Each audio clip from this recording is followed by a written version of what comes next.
It's 11:30. All right. I guess I can still say good morning, although it's pretty close to lunchtime. I just want to introduce you to Steve and Edie. Does that mean anything to anybody? It does to an old folk like me. But Steve and Edie are here to talk to you about Family Matters. And I'm going to turn it over to them because they'll be able to introduce themselves much better than I can introduce them. So, and Steve is from Horizon House. And I'll introduce myself. okay. Hello, thank you, and thank you to the Harvest Full of Hope for having us. This is, I think, my 4th year here, and really glad to be here again this year. First time in the big room. My name is Stephen Burkitt. I come from Horizon House. I've been there since 2001 in a variety of different roles, but it was in one of those roles that I met our co-trainer today, Edie Mannion, working on family inclusion initiatives as the city of Philadelphia was undergoing a significant behavioral health transformation, moving from really a traditional approach to recovery-oriented services. I'm going to let Edie do a quick announcement or introduction, and then I'm going to give you a few instructions. Oh, nothing hard. Hi, everyone. It's really meaningful for me to be here because I actually grew up down the road in Fullerton and went to Whitehall High School and graduated from Lehigh University. So it's like being homecoming. And, you know, currently I'm in private practice as a licensed marriage and family therapist. I also have a contract with Horizon House to do family inclusion training. And lastly, I am a volunteer and board member for a NAMI affiliate, which I assume most of you know NAMI is the National Alliance on Mental Illness. Our affiliate is the mainline Philadelphia and Delaware County chapter. I was 37 years at an affiliate of Mental Health America, but I'll talk more about that later. But anyway, it's very nice to be here. Hand it over to Steve. Okay, so on your tables, you will find a couple of things that we put out for you. One of them is a toolkit, which we will be referring to as we go through the presentation today. The other thing that you have in front of you are a series of index cards, and we're trying to do a little interactive exercise with everybody. So I am going to ask everyone, if you could, on those index cards, please, no need to put your names, and please do write legibly because I'm going to have to look at them and read them. But if you could, jot down the first words or phrases that come to mind when thinking about families of adults receiving services within the behavioral health community, or receiving behavioral health services. And once you get those done and put a few words down, if some brave soul at each of your tables could kind of pass them forward up front, move towards the front so I can collect them and take a look at them for a little exercise we'll be doing in a moment. Yeah, I was going to say, these are anonymous, so please feel free to be honest. As you can say. Yes. If you could, without putting your names on them, jot down the first words or phrases that come to mind when thinking about families of adults receiving behavioral health services. Okay. And as you're doing that, just want to go over our objectives for this hour. We're going to start by defining family and significant people beyond biological relatives. Who are they? What is their role in the lives of the folks that we serve? We're also going to be identifying a lot of the benefits of family inclusion for adults in recovery, for family members, but also for the service providers, because there really is benefits to all of us when we include and engage families in our work. I'm going to ask that you all will be able to name at least 2 challenges that are faced by family members of people living with behavioral health challenges. And two, we will be summarizing some core topics for recovery-oriented family inclusion training for providers in the behavioral health system. This is one of the activities that Edie and I do together in our work at Horizon House, and so we're going to be talking a bit about that. So let's get started with a look at our definitions, thinking first of all about families of origin.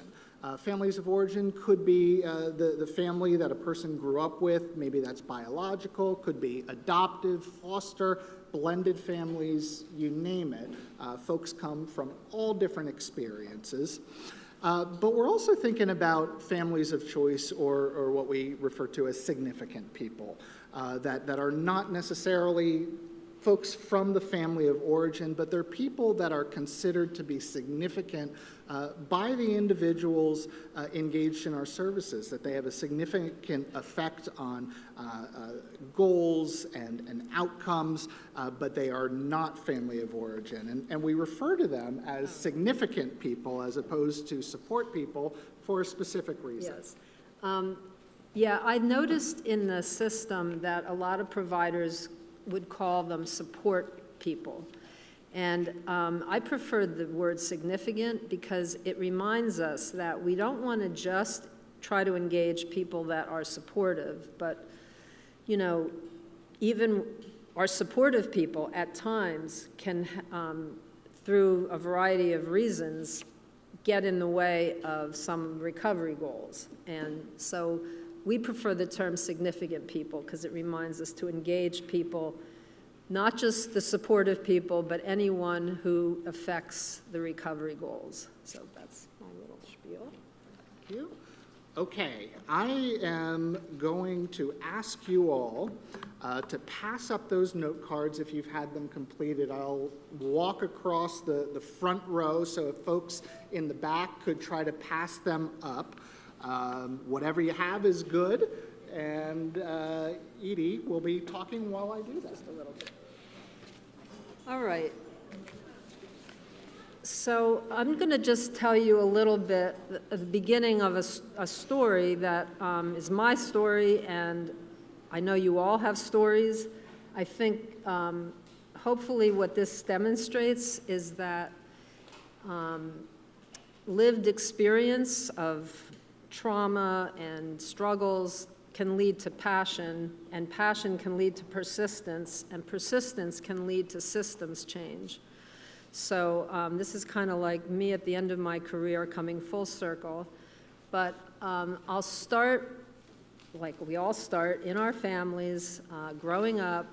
My family, both sides, mother and father, intergenerational trauma, resulting in pretty significant symptoms of mental illness in my grandfather, my mother's father.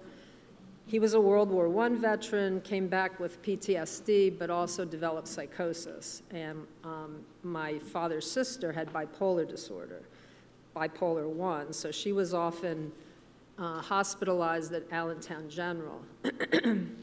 My grandfather would go in and out of W6 at Allentown General or the Veterans Hospital. But when I was about 8, he came to live with us, and he was hearing voices, very paranoid, accusing my mother of all kinds of things, drinking. I was scared of him, and I was getting sick a lot, and we had a doctor, some of you may even remember this doctor, in Fullerton named Dr. Kasprensky. He was a family physician. He treated my mother, my grandfather, myself, multi-generational. And I will always be influenced by a time that he, said to my mother, "Did you ever talk to her about your father?" And she said, "Well, she knows he has problems." So he sat me down and kind of explained at an 8-year-old level schizophrenia, and that there was something wrong with his with the brain, and he couldn't help it, and he was taking medicine for it, and sometimes the medicine didn't work, but that if I was scared of him or had just needed to talk, I should talk to him or talk to my mom. And interestingly, I stopped getting sick so much, and not surprisingly, I ended up growing up and being a psychology major. And when I heard there was such a profession as marriage and family therapy, I thought that's what I want to do, because growing up with all of that, all of these problems, my father had undiagnosed depression, I believe. There was drinking on both sides of the family. I felt pretty helpless, and I wished there was more of what that Dr. Kasbrensky did for us. So when I heard there was a profession called family therapy, family counseling, that's what I wanted to do. So I went to Hahnemann in Philadelphia. They had a master's degree program in family therapy. I got my 2 years in. My first job was working in a clinic in Delaware County where they were downsizing Haverford State Hospital. And patients who were either being discharged or diverted were patients at our clinic. And my job was to work with the families. So I was trying to use all my new family therapy skills, and I learned very quickly they were not interested. I felt like my training really didn't prepare me to give them what they really seemed to need, which were answers to their questions. Like, you know, they were caring for people with pretty severe symptoms, and they had questions like, what'll I do if she won't take her medication? What will I do if he doesn't sleep at night? What if he goes out at night and we don't hear from him? So there were a lot of these kind of practical concerns. They didn't really understand the illnesses. They didn't have the internet, of course. So a colleague and I and a woman from NAMI got together and put together a 10-week workshop for families. And it was 2 hours a week for 10 weeks. And it was very well received. In fact, it was used in the curriculum for NAMI Family to Family, which some of you may know about. In any case, someone said, they need this in Philadelphia, because this was out in Delaware County. So we took the idea to Philly, and we got funding, and I was there for 37 years. They put us at the Mental Health Association, which is an affiliate of Mental Health America, who I think provided these wonderful bags. MHA of PA. This was the Southeastern PA affiliate. So I had the freedom and the staff to develop all kinds of family education interventions. And what I noticed is we were not getting referrals from providers. We were getting referrals from NAMI, from newspaper articles, word of mouth, rarely from providers. So we started going out to talk to provider agencies, and what we were told mostly was, well, we really don't work with families. So that explained it, and that kind of started me on kind of an advocacy journey, which I will talk a little bit about later, but I'm gonna first, are you ready to give us some? I can keep talking. You can keep going. Are you ready? I mean, you ready? All right. Steve had the hard job here. So I was unable to get through all of your cards because there were so many, so thank you for that. But I'll share sort of briefly what I found in kind of 3 categories. I think overwhelmingly the cards, that had the most representation were recognizing the challenges that family members face, that a lot of folks identifying that family members are often overwhelmed, stressed out, need resources for themselves, and want to do the best they can for their loved one, but don't always have those resources available to them, or that they are familiar with them, where to find them, where to get help to help them to help their loved ones. And then there were 2 other categories of cards. One of those categories had some just outright positive messages. My family is very helpful and important, this kind of thing.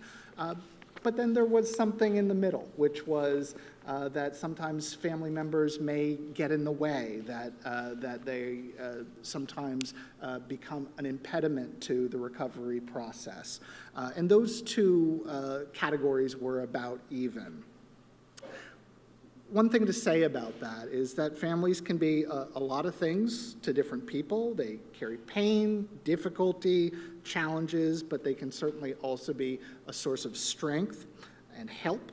And if we as providers, if we approach family inclusion with a positive attitude, that ultimately we can work towards better outcomes for the folks that we're serving.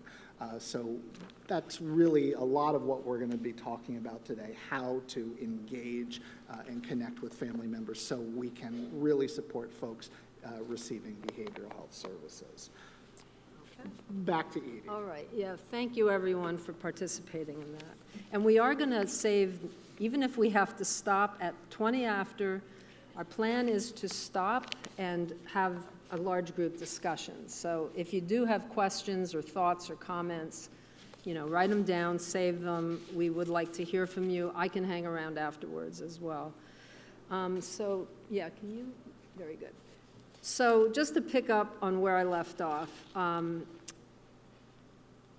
when we realized, and it wasn't just me, any of us that were working with families, the NAMI groups, the DBSA, Depression and Bipolar Support Alliance groups, we were realizing that providers were not incentivized or really trained to be family inclusive. So we got together and, if you have a goal, getting a bunch of like-minded people together is a really helpful way to accomplish it. We would meet and talk about what is needed to incentivize providers to do this? How will provider staff learn to be family inclusive, and what does it mean to be family inclusive? And together, we kind of came up with this list of guidelines, and then somebody had the brilliant idea of calling them standards. So these are what we came up with as best practice standards for family inclusion. So as you can see, you start with getting release, and that's a skill that I will talk a little about. Once you have the release, you contact that person or persons, then you offer them, support, guidance, referrals, resources. You keep the participant engaged around family issues, and maybe new people emerge as significant people. And they become more engaged in the recovery process. And what Horizon House has really exemplified is providing regular staff training and supervision to do this. And, that is because one of the things we realized is to incentivize the providers. They may need some direction from the insurance company. So we went to the public behavioral health insurance company in Philadelphia, which is Community Behavioral Health, and they manage all the Medicaid dollars for behavioral health, Philadelphia's citizens.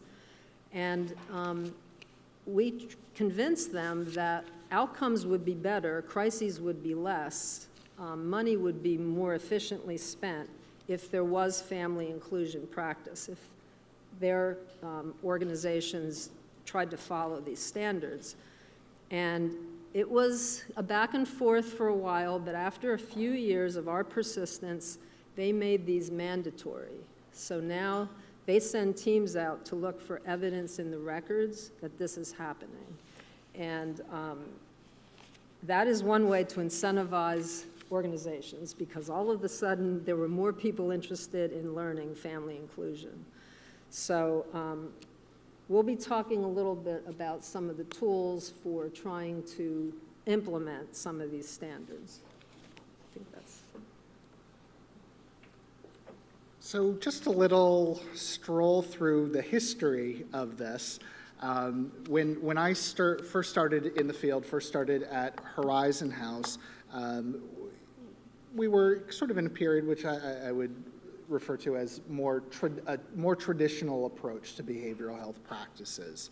And part of that was really that families were often not included in major discussions, talking about things like housing, about employment, about finances, about medication choices, about all of these things, and that often, not all the time, but often they were called upon at the last minute to really help us providers deal with crisis situations, where we didn't have an established relationship. It's 4:30 on a Friday afternoon, and you're about to leave the office, and we pick up the phone and call the family member and say, by the way, we need some help now. But we've gotten a lot better, and I think a lot of that is due to the family inclusion standards that Edie was just talking about. And so in more recovery-oriented practice, which is, I think, where we all are now, family members are seen as key allies, that we are really trying to involve them as members of our teams to engage, to ask questions, to find out what their needs are, to find out what they're seeing from their perspectives, and this was so important that when we went through this transformation, give or take 2007, that family inclusion was identified as one of the 4 pillars of this transformation. So family inclusion was one of the things that was really essential to changing the behavioral health system we were working in. Going forward, I mentioned earlier that we're going to talk about some of the benefits, and there really are benefits to all parties involved, to providers, staff members, to participants receiving services, as well as to the family members who are supporting them. Some of those benefits that staff might experience has to do with when we have more folks who are involved, who are aware of histories and have their own perspective and things that they've seen that they can share, it tends to redound to better assessment process, that we learn more from at least that perspective about the individual. That helps us to shape the goal planning process with the participant, and ultimately when we have better assessments and better plans, it tends to mean we have better outcomes for people. We also have a shared responsibility for folks. It's not just them or just us. We're working together in a partnership to support folks, and this can really help to minimize crisis, reduce risk even of challenges. Sometimes if we don't have great relationships with family members, and an accident could happen that could result in lawsuit, and that's something that nobody wants. In terms of participants, when family members are involved, we often find that folks feel more supported, that they have more people in their corner when we're all on the same page, when we're all supporting individuals with their goals. So it tends to lead to those better outcomes and fewer crises situations, and certainly less experience with relapse. In terms of the benefits to family members, when they're not all alone in this process and they feel that they have a working relationship and partnerships with the providers their loved ones are working with, they tend to feel better, reduce distress in their life, potentially leading to less hostility in relationships with their loved ones, and really greater satisfaction with the services that we are offering. Some of the challenges that families have encountered through the years, and we learned a lot about this as we were going through this transformation and speaking with families and evoking information from them, is that during those years where they were overlooked and not included in these significant discussions, that really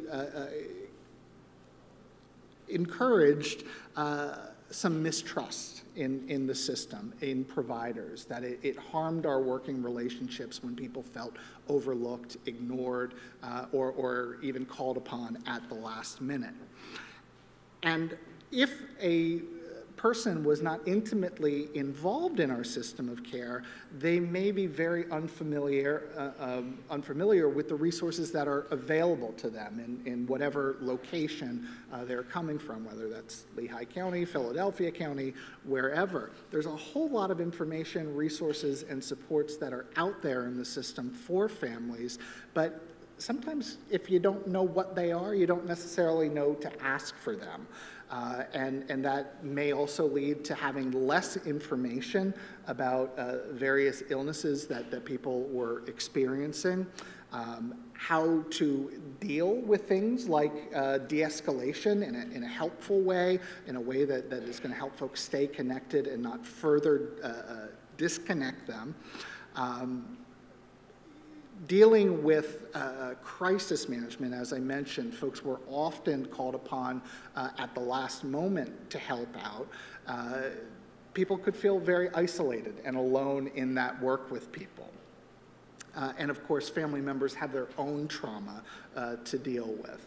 A lot of times, not knowing if the best thing to do when a loved one is in crisis is to call for support or not, because sometimes when 911 is called, there isn't always a helpful outcome. Family members may also feel the burden of their situation, often dealing with their adult children who, again, are adults, and they may have thought that, hey, we would be in a different place in our family at this point in our lives, which can really cause a lot of burnout, a lot of frustration, and potentially even ill feelings towards their loved one.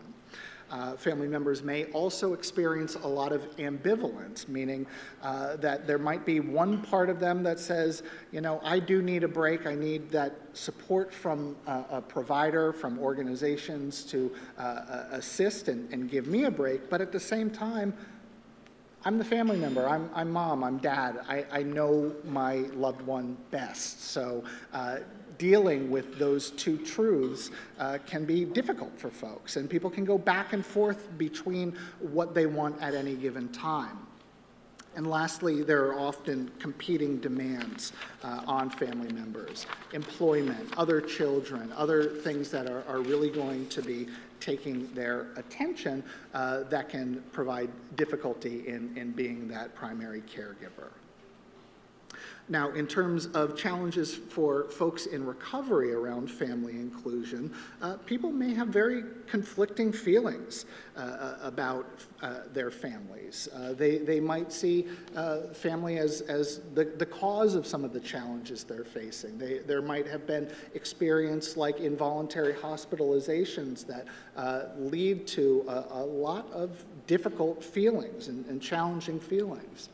And of course, you know, I think the statistic is 9 out of 10 people in the public behavioral health system have experienced their own trauma. So people coming into our services likely have their own trauma history, and often that trauma history is connected to families. And the family members have their own trauma, the historical and intergenerational trauma that can really redound and have an impact on the individual. One of the things that I've heard many, many times over the years as a great challenge for participants is that their families want to maintain the status quo. We don't want you to go to work. When you go to work, that causes a lot of stress. When things get stressful, we see you go into crisis, potentially even seeking hospitalization.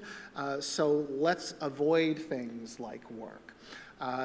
We also have the dynamic that for a lot of families that we work with and a lot of participants, particularly if they're living with the family, their income may be part of the family income. If they're receiving a Social Security check, for example, that comes into the greater pot that is used for bills and groceries and everything else.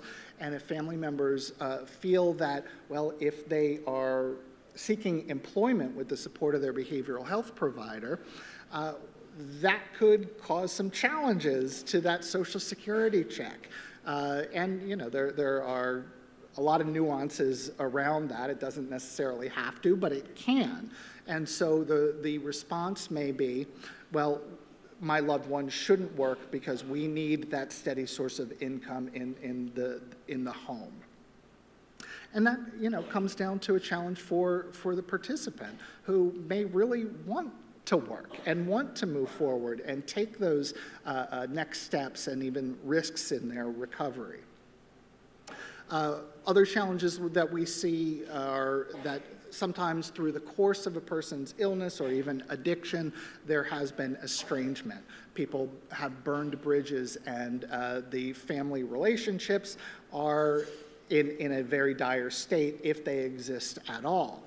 Sometimes the participant is seeking to improve that, and sometimes they're not met with that same desire by the family, depending on what might have transpired in people's lives. So the challenge of estrangement as well as reunification can be very difficult for people. And then lastly, the idea of family inclusion, depending on what kind of service we're talking about and what the participants' experience in those services has been, a provider asking to engage their family and have them being a part of things like goal planning discussions and other kinds of significant discussions may be new and unfamiliar to them. It might not be something that they're used to having conversations around in their services. Edie's going to share about some of the challenges for providers. Yeah, I came to have great compassion for providers as, you know, the more we went out, talked to them, and, you know, their experiences, their attitudes about family. Many who went to school, unless they were trained in family therapy, went to like a family therapy program, in which case you mainly learn family therapy or couples therapy or sex therapy, not so much how to engage families when there's significant mental health challenges. But they at least are okay with working with families. But a lot of like social workers, licensed professional counselors, they may not get much training other than maybe a family systems course in working with families. And a lot of those family systems theories, even though they have, you know, some valid aspects to them, are a little bit on the family blaming side.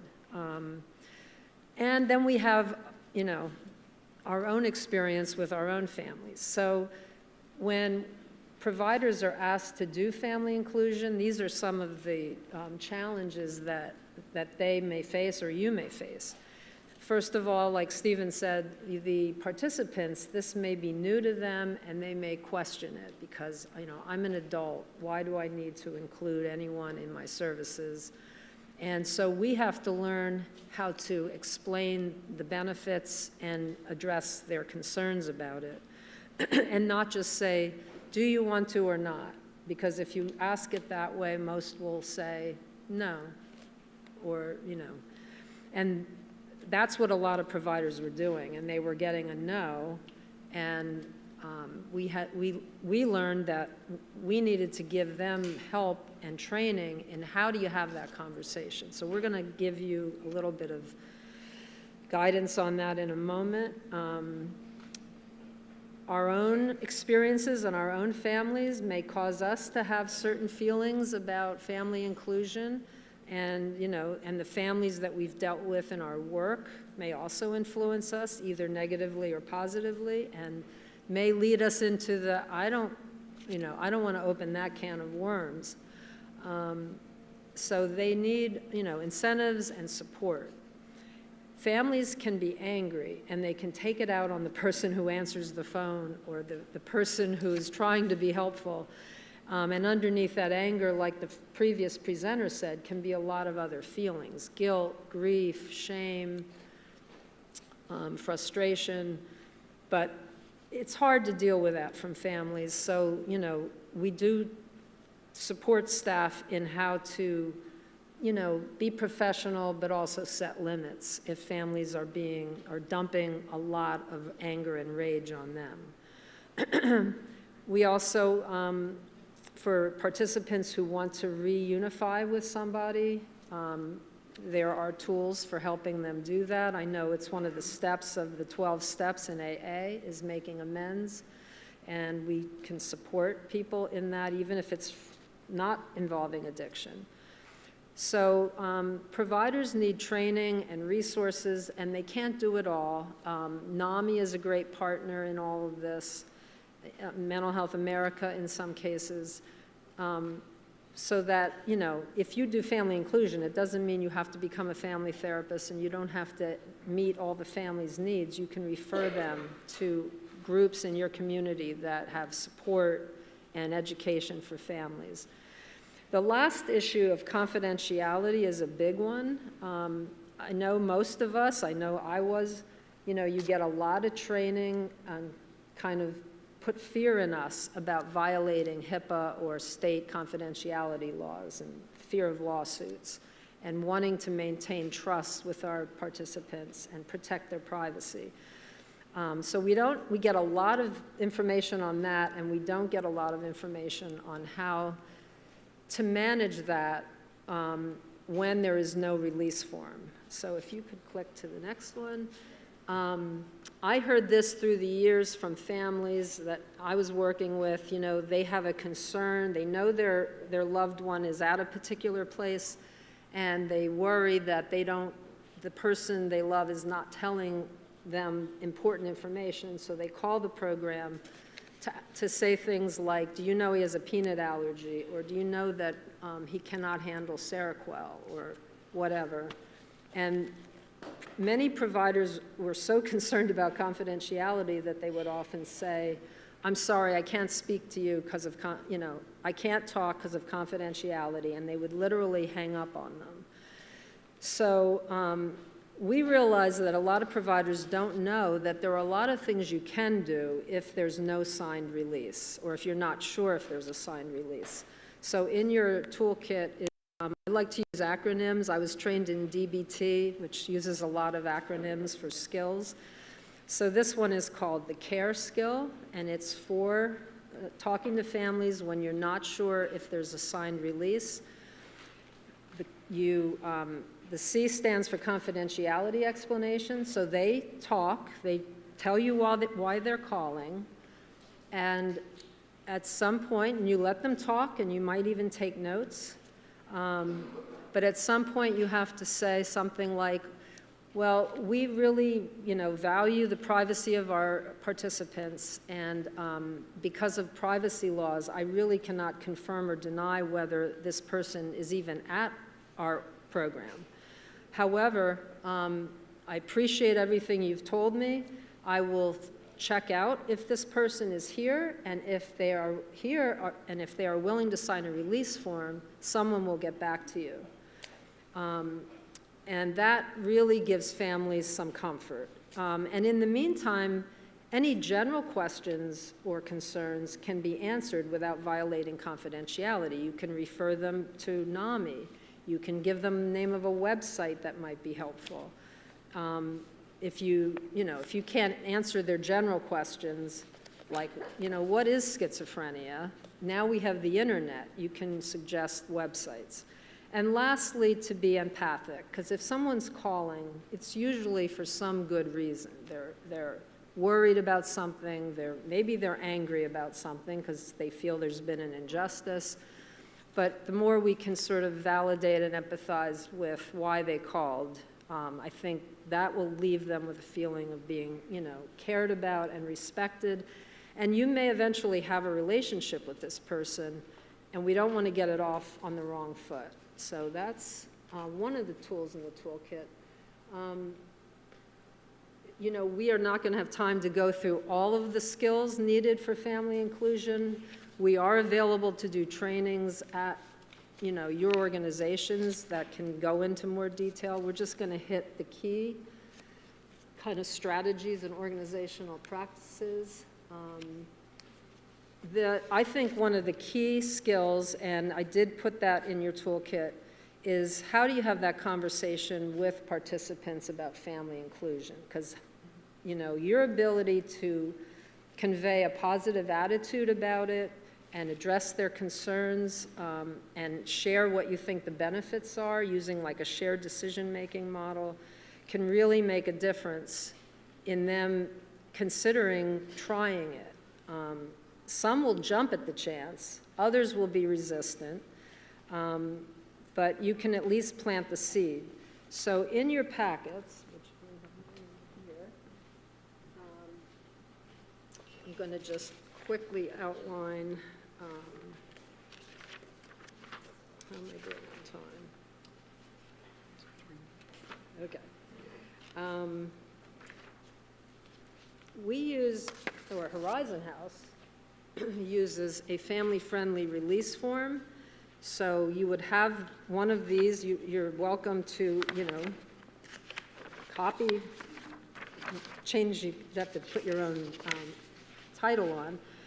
But what we found is that participants may not want to share everything with family. And if you ask them, you know, if it's all or nothing, they are more likely to say no. But they might be willing to share some information. So we give a lot of choices on this family-friendly release form. So we sit down and say, you know, it can be, we have found through research, there can be better outcomes when significant people in your life are informed about your disorder and have some skills and have some support and maybe even are involved in some decision-making that, you know, we make as we go through your healing process. And, you know, I'm here to talk to you about that. And when I talk to you about that, I would need to get your consent, and we'd have to talk about who to involve and how to involve them, and this will all be a decision that you ultimately make. But if you decide if we decide together there are significant people that would be good to involve in some ways, I'm going to ask you to sign this form and check off what kinds of information we can share with them. And I probably do not have time to go through the actual handout which comes next. After care, there should be a handout in there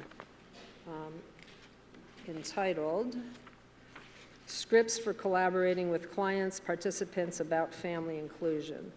I really, unfortunately, don't have time to go through all these, but I just want you to realize that you have them and they can guide you in having that conversation about who to include, how to include them, what information to share, and what happens next. They may say, so now what? I've chosen my sister. I have found that it is more helpful and less complicated if I can talk to that person alone on a phone without the participant present, just because it allows the family member to feel free to talk. But there are some guidelines around that. But, you know, sometimes participants are not willing to not be present. And in that case, then you have to plan a time when the three of you or the four of you can talk. And that may require a little more preparation and waiting for the proper time. I have found that trying to do that if somebody is really, really depressed, psychotic, angry, we may have to put off that discussion. So it makes it a little simpler if they give you permission to reach out and introduce yourself to the family and then figure out how to work together. So I'm going to talk a little more, I think you are, I'll talk a little bit more about that before we end. Okay. So once we have that release signed, we want to really initiate that first contact right away. We want to do the work to start building a relationship, not waiting for a crisis or something challenging to happen, but really jump right in there and start building the relationship. And there are a lot of things that we can do to strengthen the relationships with family members, including inviting folks to linkage meetings, We call them PLCs, Planning and Linkage Conferences, a lot at my organization. You might call them something different, but again, group meeting. Or perhaps a goal planning meeting. And it's important to consider that sometimes based on the family members' other responsibilities, employment, other kids, whatnot, their times might not work with our time. So we got to be creative. Or if they can't be there in person, could they be there via Zoom? If they can't do that, via voice or on speakerphone. If they can't do any of those things, could we get their input in advance of these meetings so at least their voice is represented?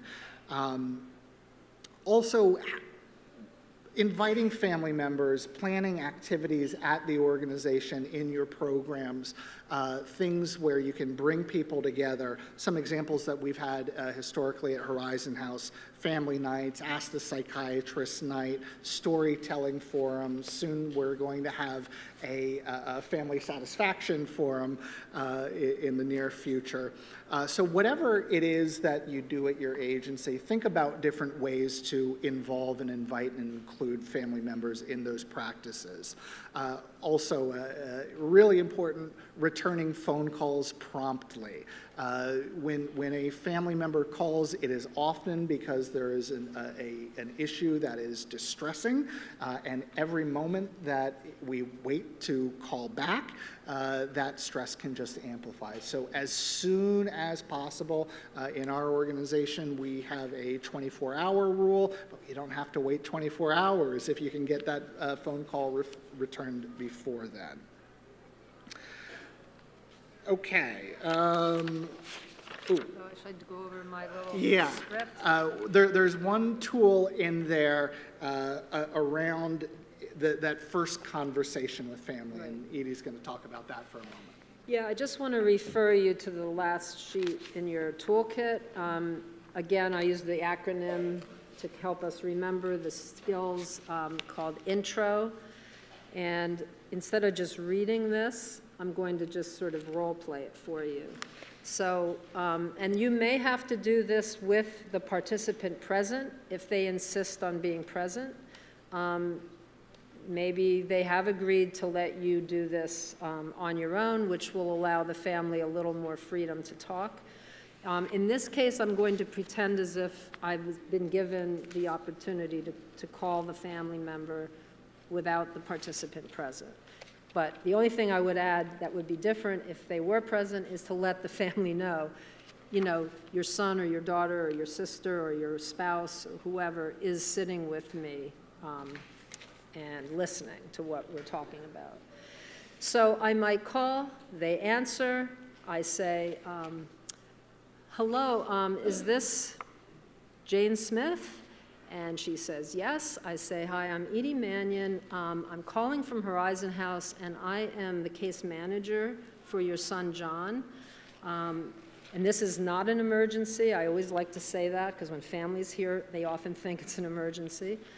So I don't know if you have time to talk right now, but if not, we can make another time. I'm just calling to introduce myself and see, if you have some questions or concerns, and also maybe to share some information with you. So you either have the time then, or they reschedule at a time. They might be, in the food aisle when you call them. So eventually you do talk, either in that conversation or later. Then I would say something like, before we start talking, I need to explain that I really cannot hold secrets. So as we talk, anything that you share, I may have to, share with our team or with your son, John. So I just want to make you aware of that. But, really, I want to hear if you have any questions or concerns for me about our services, or any information you think is important for us to know about John. And that can lead to quite a lot, and we may have to set time limits and say, I only have a half hour, or I only have 20 minutes, But if we don't finish in this time period, we can talk again. So that's the needs. The talking selectively is where you share any confidential information on the release form that you are allowed to share. You know, John has given me permission to let you know that the doctor has given him a diagnosis of bipolar 1, and I can explain that. He's also allowed us to share his recovery plan. I don't know if you know, we may not have time to talk about all this today, but I can direct you to resources to better understand bipolar disorder, and we can, you know, if we don't get to finish it today, we can talk more about his recovery goals and how you might be able to support those. The R stands for referring to resources. I might say, have you ever been to a support group or anything, you know, for yourself, and any education courses? And I might recommend something like NAMI Family to Family or NAMI Support Group. There are also, you know, the DBSA has groups for families dealing with depression and bipolar disorder. Borderline personality disorder has the NEA-BPD. So different disorders have different family support organizations, but I would try to recommend one relevant to their needs. And if there were any like family nights or Ask the Psychiatrist nights, I would invite them. And lastly, I would offer my contact information, emergency contact information like 988, 911, how we're going to follow up on this call. You know, you asked me such and such, and I couldn't answer you, but I'm going to find out, and I will get back to you, or let's schedule another time to talk. Or the next time we talk, John wants to be present. When might you be available to do that? So that is the O for offering. So again, there's, you know, this requires some practice and supervision and training, but we're just giving you kind of the quick tips today. And as Edie just mentioned in that intro, the importance of providing referrals to places, education, letting folks know what resources are out there for them. Sometimes providing resource lists, including support groups, but also skill-building workshops can be very helpful and empowering for the family member to really be as effective in that role as possible. And then lastly here, informing folks of whatever the advocacy opportunities are. And in our organization, we've had a history of having family advisory boards, but there's also the importance of, mail writing campaigns to legislators or phone calls to legislators to advocate on the behalf of their loved ones. Or perhaps there are recovery walks or things that they could be included in. Long and the short of it is we want to make sure that they have that information and are able to choose for themselves what will work for them. And then lastly here, really importantly in our organizations, is building a culture of family inclusion. And what we have found that really means that there's an importance around educating and advocating with counties and insurance companies for leverage with those administrators, perhaps even more important than ever these days. Developing policies and procedures for family inclusive practices. Our policies and procedure is very much aligned with those Family Resource Network standards that Edie reviewed in the beginning of our talk today.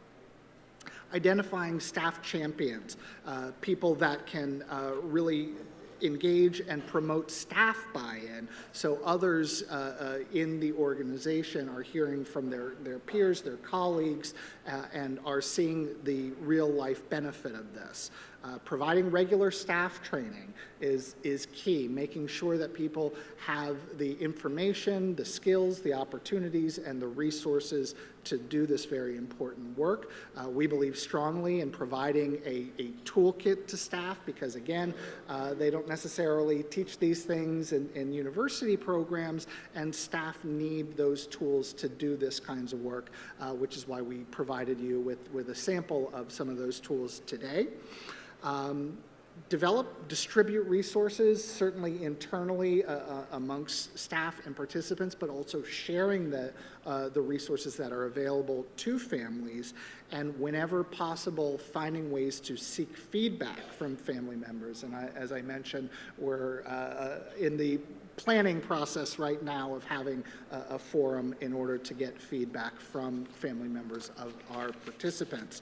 And somehow we still have time for some questions and even experiences. If anyone through the course of this conversation today had any questions that came up, or if you have experiences you'd like to share, we do still have a few minutes before lunch.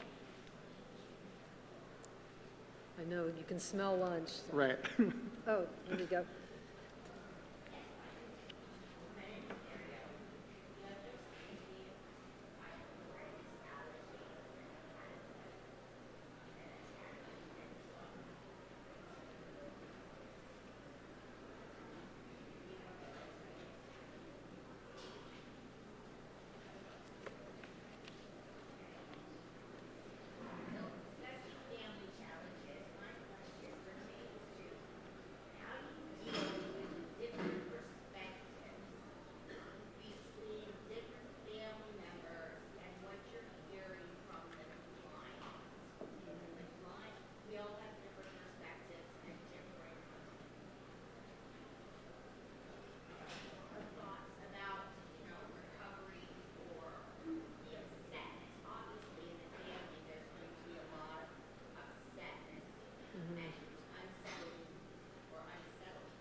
I'm trained in dialectical behavior therapy, so dialectical thinking, that there are many things can be true at the same time.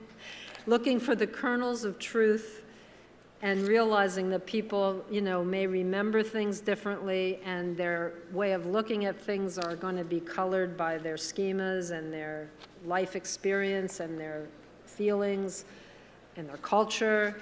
So it is a very good question. If you didn't hear the question, it's what do you do when there's differing perspectives on recovery or on, even the history of the person and their theories of blame and attribution and what they think will help. I think unless you're doing family therapy where you're just a neutral person to everyone, in this case, you're serving one member of the family. They are your participant. You have to advocate for their recovery goals. And that means you're not really neutral. You are kind of including the family in being part of their services to the extent that the participant allows. So it's learning to be respectful and validating of the family's feelings, gently correcting. If they have false information, it wouldn't be helpful to say nothing or to say, oh, that's, yeah, you're right, psychiatric medication is all addictive. It would be to be respectful and say, I can understand you have concerns about that.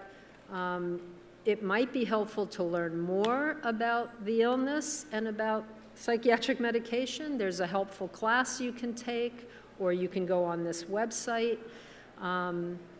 But here at Horizon House, for example, we do try to follow a recovery model, and that means this, this, and this.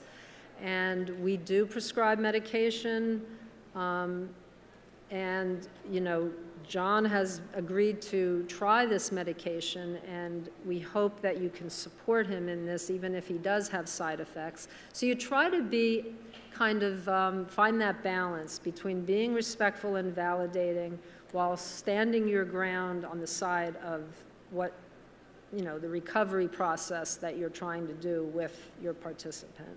And, you know, there may be disagreements, and you still have to kind of side with the client, but you can refer the family for their own support and information, and, you know, and understand that this is really stressful for them, and they may not know a lot about, you know, the disorder, and it would be helpful to learn more about it.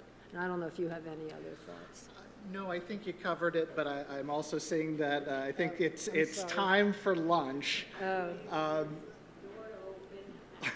So We're Edie here. and I will be around if there are any other questions, but just want to thank you all for being here, and hope you enjoy your lunch, and we will connect if you want to come in. Thank you. Thank you very much.